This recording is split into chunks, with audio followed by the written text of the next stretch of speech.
Hey guys, this is Dan Hood here, Big DH 2000. I'm real messy tonight because I've been fabricating a prototype or finishing up a prototype and shooting it. And I got to tell you, I'm really excited about it. Sometime back, I collaborated with MJ, or he showed a slingshot he had kind of made.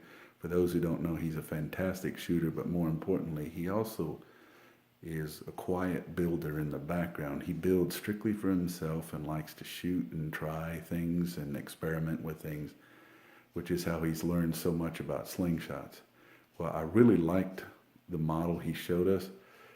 It was a tube shooter that shot over the top.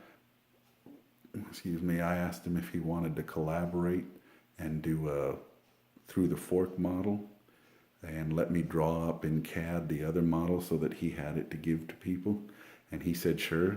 So here's the prototype, guys, of the Through the Fork. We also wanted to give kudos to Mark Seljan, or Tremoside, because he came up with this idea of, I guess you could say curved forks or pivot fork top.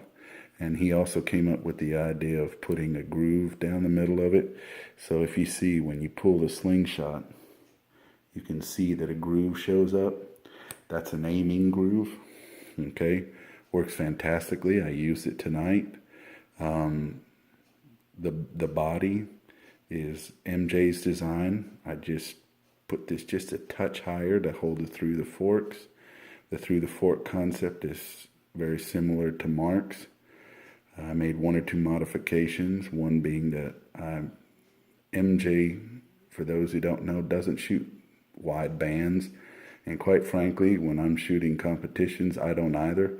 So we kind of developed this like a competition shooter, which means it's very narrow this direction on purpose, okay? Because it's only meant to do narrow bands. You can also see I've got it banded for full butterfly.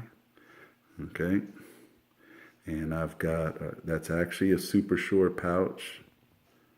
It's just Ray gave it to me before he had a chance to burn the logo on. You can see it's brown. It's kangaroo leather, 2-level, and I'm gonna tell you guys, I dialed this thing in 2 shots and stayed on the can and tore it up with 3/8 ammo. I'm very impressed with this design and I really enjoy it.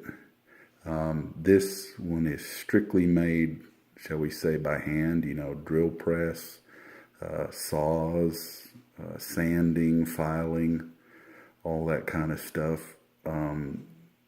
I've got several more of these coming that are going to be cut out with a water jet. One of those obviously goes to MJ so he can give this thing a good solid whirl, because I don't think I'll be letting go of this one anytime soon. I enjoy it too much. I think this bad boy is staying in my collection. Anyway, just thought you guys would like to see it. Could use a wipe down. My grubby fingerprints are all over it now, just because I've been using it so much.